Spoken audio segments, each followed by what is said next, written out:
Estamos no Conecta. O Conecta é um canal de discussões do processo penal contemporâneo. Compartilhe conhecimento pelo Conecta. Sou Nereu José Giacomoli, doutor em Direito, professor da Escola de Direito da PUC do Rio Grande do Sul e advogado. Me acompanha o professor Marcos Eberer, também professor da PUC do Rio Grande do Sul e advogado. Hoje temos a grande alegria e a satisfação de termos conosco o professor Geraldo Prado, que discutirá conosco um tema sensível do processo penal acerca da cadeia de custódia. Estamos no 11º episódio do Conecta. O professor Geraldo Prado dispensaria qualquer apresentação, mas é professor de processo penal da Universidade Federal do Rio de Janeiro, advogado, possui inúmeros livros publicados no Brasil e no exterior, colaborador de várias revistas, tanto do Brasil quanto do exterior, e colaborador também como professor de universidades, outras universidades no Brasil e também de outros países. Então, professor Geraldo Prado, com muita alegria que o recebemos hoje aqui no Conecta. Então, está com a palavra, Geraldo. Muito obrigado. Pode ter absoluta certeza, professor Nereu, professor Marcos, podem estar seguros de que a alegria maior é minha. É um prazer muito grande reencontrá-los pelo meio, né, pelo caminho digital que tem sido o trajeto que todos nós estamos percorrendo para manter acesa essa amizade em momentos tão dramáticos. Eu, como sempre, eu inicio prestando uma homenagem a todos os profissionais da área de saúde, da área de produção e distribuição de alimentos, de remédios, da área da limpeza pública, que estão sendo incansáveis na tentativa de nos proporcionar melhores condições para superarmos a pandemia, para levarmos adiante aqueles que têm condições, infelizmente, aqueles que podem, o isolamento social. A eles eu presto minhas homenagens, como também me reservo o direito de registrar o quanto tem sido sofrido para as ciências criminais esse momento. Perdemos muitos e muitos grandes nomes para a Covid-19, não apenas no Brasil como fora do Brasil, e não é diferente em outras áreas, mas a gente sente pela proximidade que tínhamos, pela amizade e pelo coleguismo profissional. Fica esse registro que é importante, e meu cumprimento também a dois outros companheiros que estão à frente disso, o Marcos Pipe e o Felipe Giacomoli. Muito obrigado mesmo. Já disse a vocês que o Rio Grande do Sul é uma segunda casa para mim, e é verdade. O meu tema é a cadeia de custódia das provas no processo penal, mas eu vou me permitir iniciar de uma forma mais básica, e o básico aí não quer dizer simples ou elementar, quer dizer a base, aquilo que estrutura tudo no processo penal condenatório e sobre a qual se ergue esse edifício que é o dispositivo processual penal. Na sentença criminal, o juiz ele se vê obrigado a responder a algumas perguntas, a maioria delas formuladas pelo acusador na petição inicial, na denúncia do Ministério Público ou na queixa oferecida pela vítima. E, dentre estas perguntas, as duas principais, na ordem, são: um crime foi cometido? Uma infração penal foi cometida? O acusado é o autor desta infração penal? São perguntas que a sentença criminal deve responder. Não há como o juiz criminal fugir de responder a estas perguntas, salvo se extinguir o processo sem resolução do mérito. Se o processo ele é regular, ele tem que enfrentar esses temas. E eu vou tratar do primeiro deles, que é a afirmação a respeito da existência da infração penal. É algo complexo. É algo complexo porque não se trata apenas de o juiz dizer: considero provado um determinado fato, considero provada a existência de um determinado fato.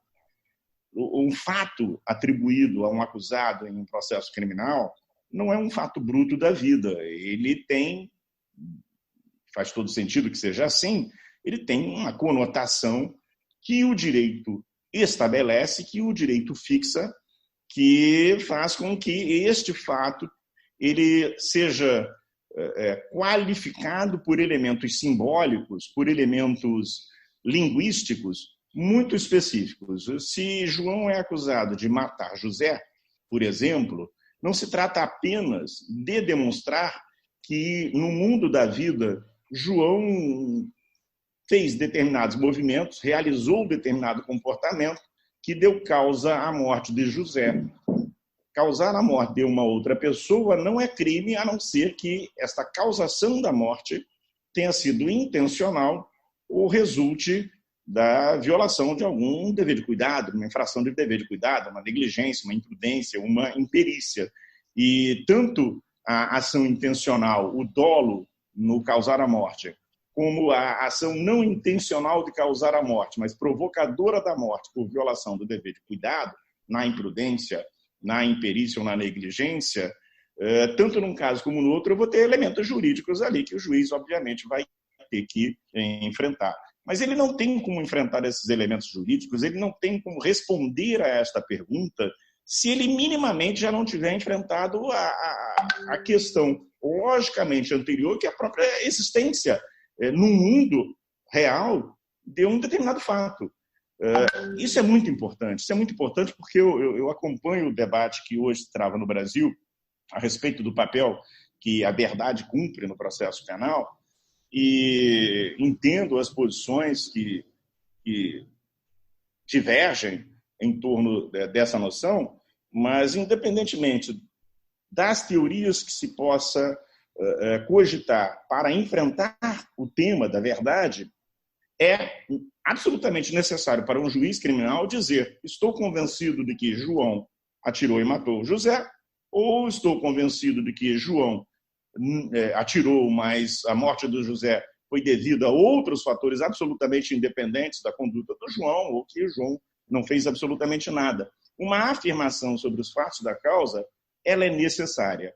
Esta afirmação sobre os fatos da causa, ela demanda um processo de conhecimento, não no sentido que nós, juristas, atualmente atribuímos a esta expressão como uma técnica processual, mas um processo de conhecimento de acordo com regras que são próprias, que são pensadas num campo específico da filosofia, que são as teorias do conhecimento, e que, extraídas dali, nos mostram qual é a melhor maneira de alguém que não teve contato direto com um fato chegar a uma conclusão sobre a existência ou não deste fato.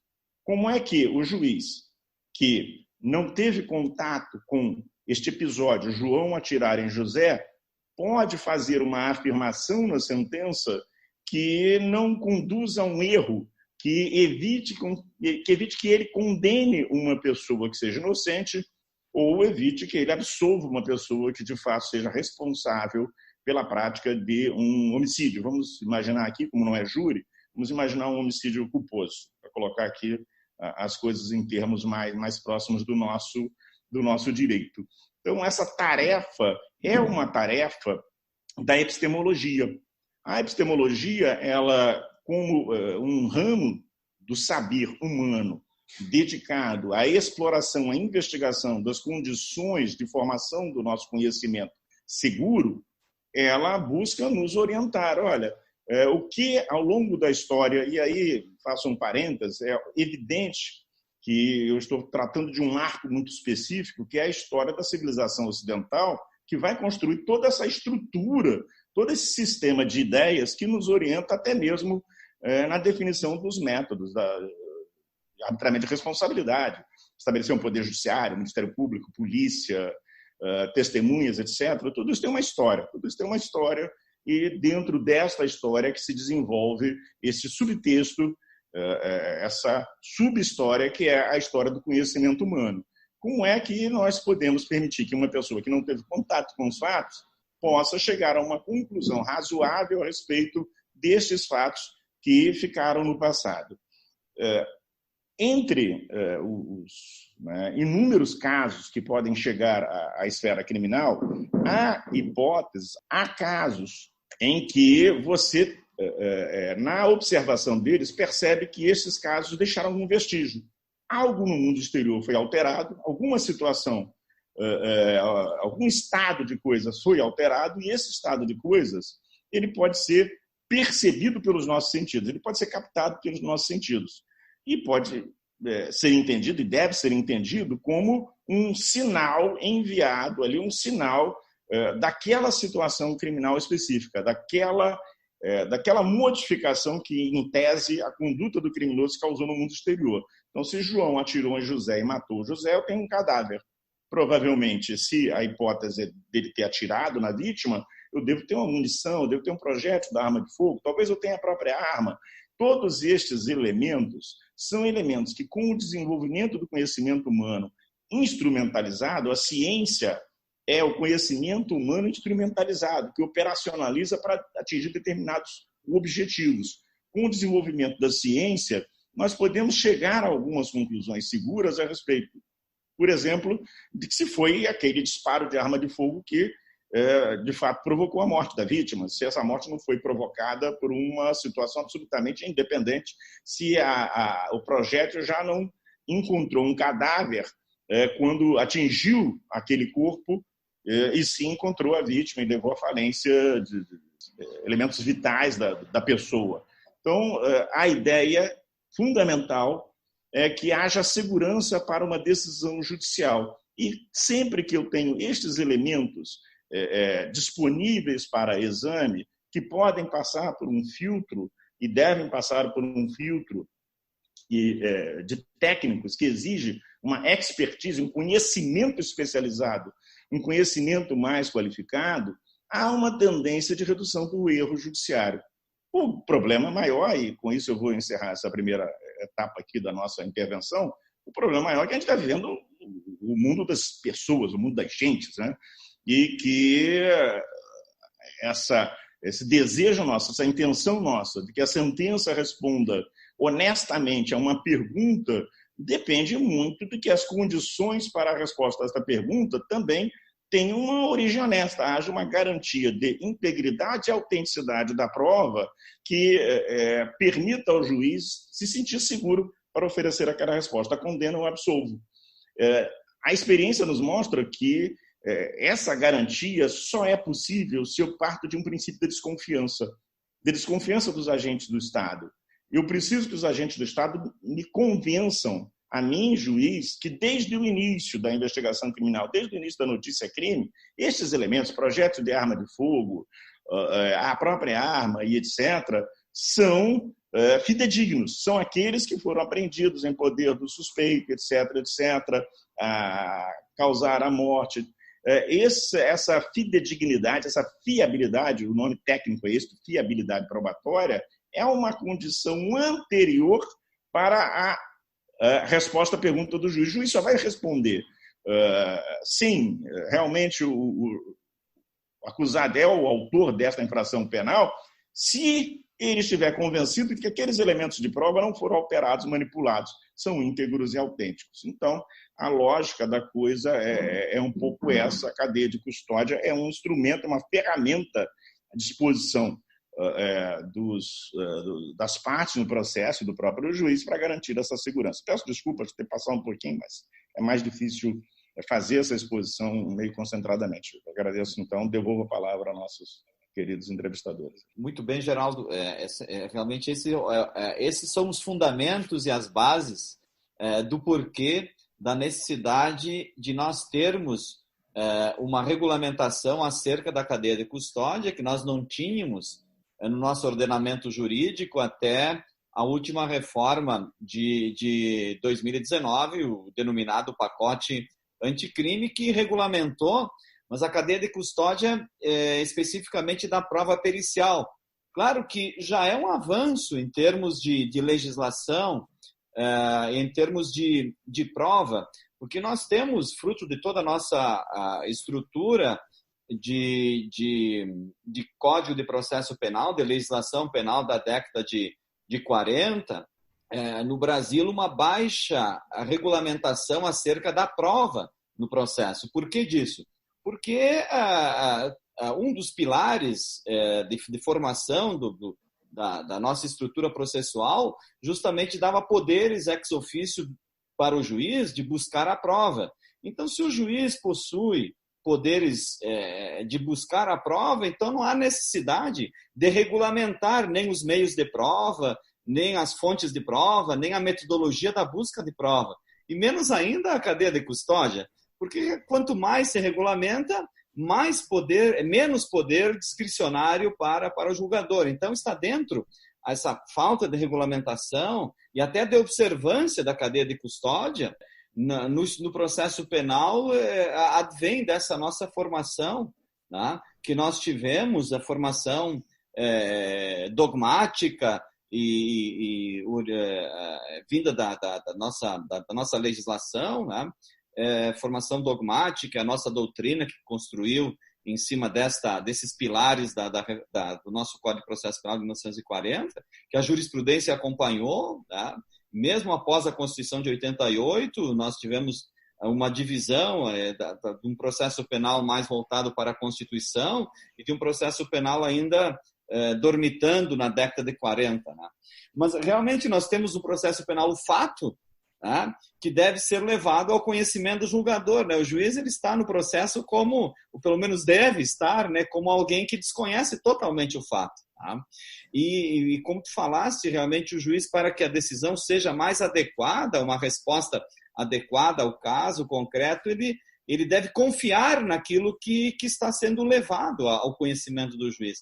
E esse levar, ele tem todo um caminho, e esse caminho deve ser realmente documentado e demonstrado no processo de que aqueles indícios, aqueles elementos de prova foram realmente conservados e eles são assim confiáveis ao espírito do julgador, né? A mentalidade do julgador. Então, a cadeia de custódia é um tema relevantíssimo para o processo penal, muito sensível, né? Então, essas são as minhas considerações, né? E tu tens uma obra, Geraldo, fantástica sobre a cadeia de custódia, né?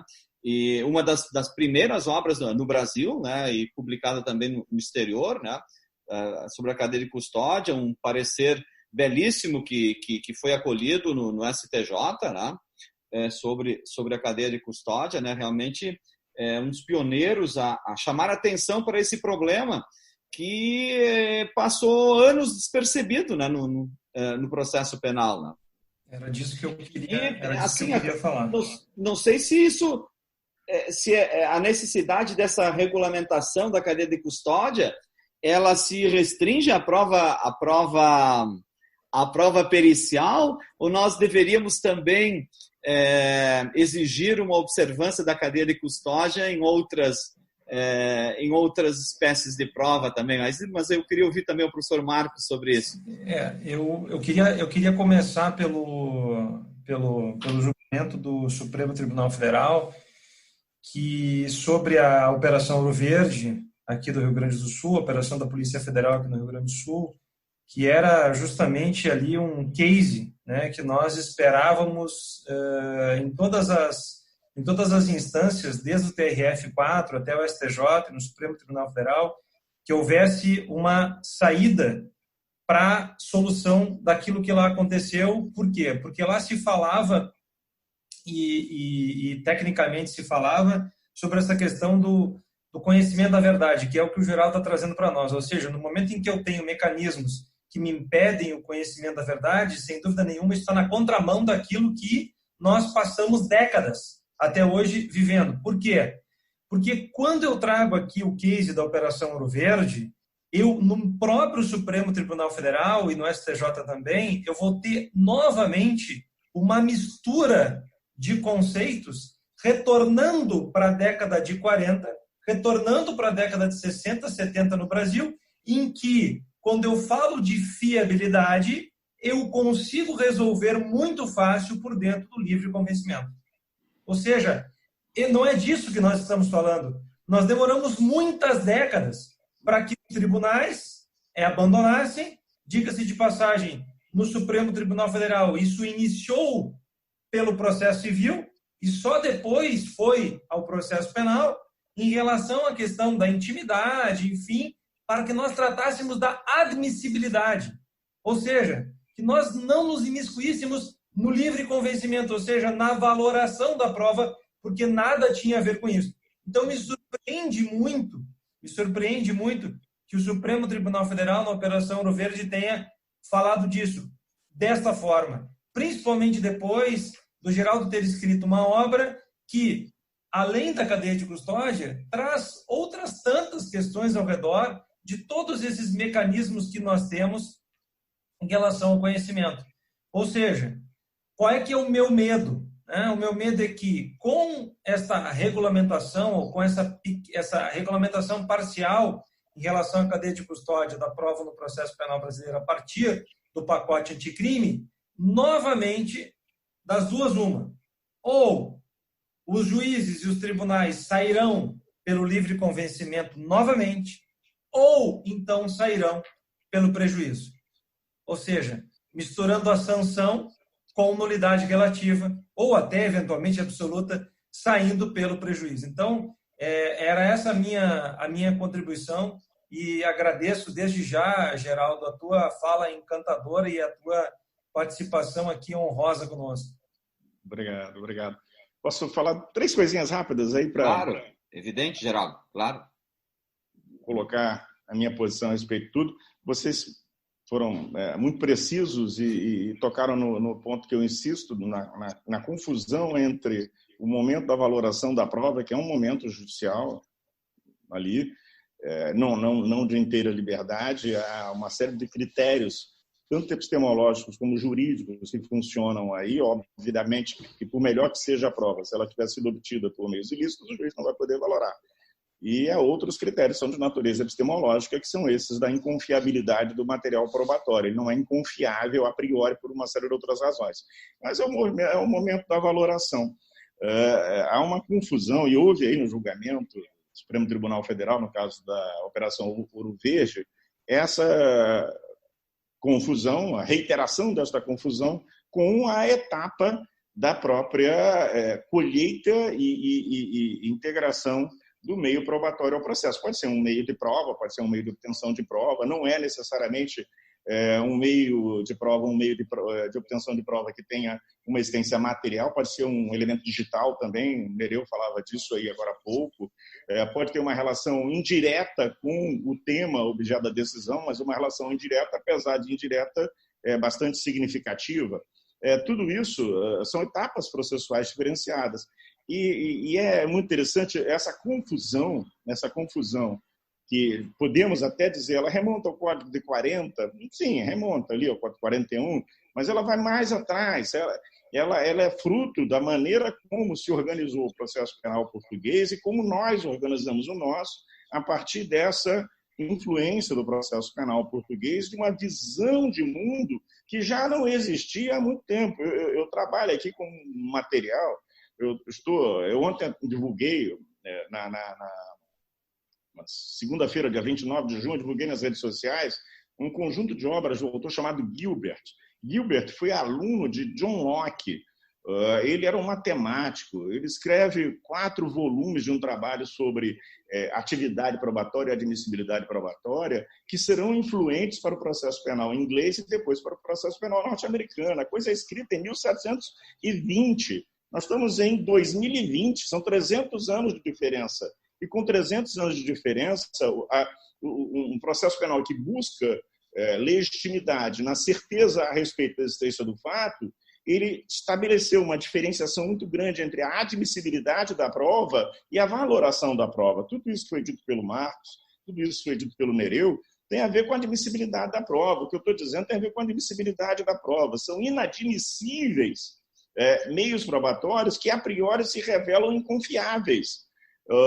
Nós podemos ser influenciados de diversas maneiras, não apenas o exemplo mais evidente aí, óbvio, é o da cadeia de custódia, que é o tema que nós estamos falando, mas outros elementos probatórios que nada têm a ver com isso, fotografias que sejam impactantes a respeito do episódio, elas não devem ser submetidas aos jurados, porque elas podem desviar o conhecimento do jurado da própria situação causal ali, da própria situação causal. Então, tudo aquilo que pode perturbar um conhecimento adequado dos fatos da causa não deve ser admitido. Esse é um campo da admissibilidade. Juridicamente, eu tenho dito o seguinte, nós operamos com binômios, com duplas de operadores na área do direito. No direito material, nós operamos com a dupla lícito e ilícito, e no direito processual, com a dupla válido e inválido. Mas o próprio Eberhard Schmidt já chamava atenção, no início dos anos 50, na Alemanha, que o processo não trabalha só com válido e inválido, ele trabalha com admissível e inadmissível. Aquilo que não é admissível sequer chega a um julgamento de invalidade. Foi o que o Marcos colocou. Não tem que se indagar, não tem indagação sobre nulidade relativa, sobre sanabilidade, o que seja, o que não é admissível não pode ingressar, não pode ser objeto de valoração. Tem uma proibição de valoração que é de natureza absoluta, Nesse sentido, e aí eu vou completando, que o nosso tempo está terminando, nesse sentido, evidente que foi dado um grande passo na legislação do final do ano passado, de dezembro de 2019, regulando a cadeia de custódia, no campo da perícia, elementos materiais. Ficou faltando o campo digital, mas principalmente ficou faltando reorganizar a estrutura processual para deixar claro que aquilo ali é um exame de admissibilidade. É um exame de admissibilidade. Da mesma maneira que eu examino a admissibilidade de uma denúncia, tem justa causa? Não tem justa causa, a denúncia não é admissível. Eu examino a admissibilidade de um meio probatório. Ele não é confiável por uma razão técnica X, Y, Z, ele não pode ingressar no processo. Ele não pode ingressar, não, ele vai ser objeto de valoração. Então, essa é uma falta sentida que nós vamos ter que cumprir, não permitir que a jurisprudência continue seguindo essa linha nossa de valoração da prova, em que o juiz é o sábio, é o sujeito todo-poderoso, inteligente, dotado. Ela remonta à ontologia aristotélico-tomista. É uma coisa que está superada desde o século XIV, mas que a gente continua seguindo por muitas razões que não vem ao caso falar aqui. Mas uma delas os juízes não são superpoderosos intelectualmente, nem as partes são, nem ninguém é. Somos todos humanos, precisamos de um processo que nos qualifique a informação para que as decisões humanas sejam as menos erradas possíveis. Já vai ser uma grande vitória. Quero agradecer muitíssimo a vocês essa oportunidade de estar no Conecta Processo Penal, de falar com vocês, de estar juntos, rever juristas que eu admiro muito, especialistas no tema da prova, rever grandes amigos e desejar que em breve essa nossa aproximação seja mais pessoal mesmo e que a pandemia seja dominada. Muito obrigado, gente. Obrigado, Geraldo. Professor Marcos? Obrigado, professor Geraldo. Obrigada, professor Nereu. Quero dizer que foi uma satisfação, Geraldo, te ter conosco aqui diretamente do Rio de Janeiro, no Conecta Processo Penal em Debate. O Conecta te acompanha pelas redes e nós estamos realmente muito contentes, principalmente por tu trazeres esse tema, que é um tema teu de cabeceira e que toda vez que se fala no Brasil em cadeia de custódia e fora do Brasil também, até onde nós conhecemos, por exemplo, em Portugal, se lembra do nome, a referência é Geraldo Prado. Nós estamos no 11º episódio do Conecta, falando sobre cadeia de custódia com o professor Geraldo Prado, e no próximo episódio, o 12º episódio, no dia 15 de julho, nós estaremos falando do acordo de não persecução civil a partir do pacote anticrime.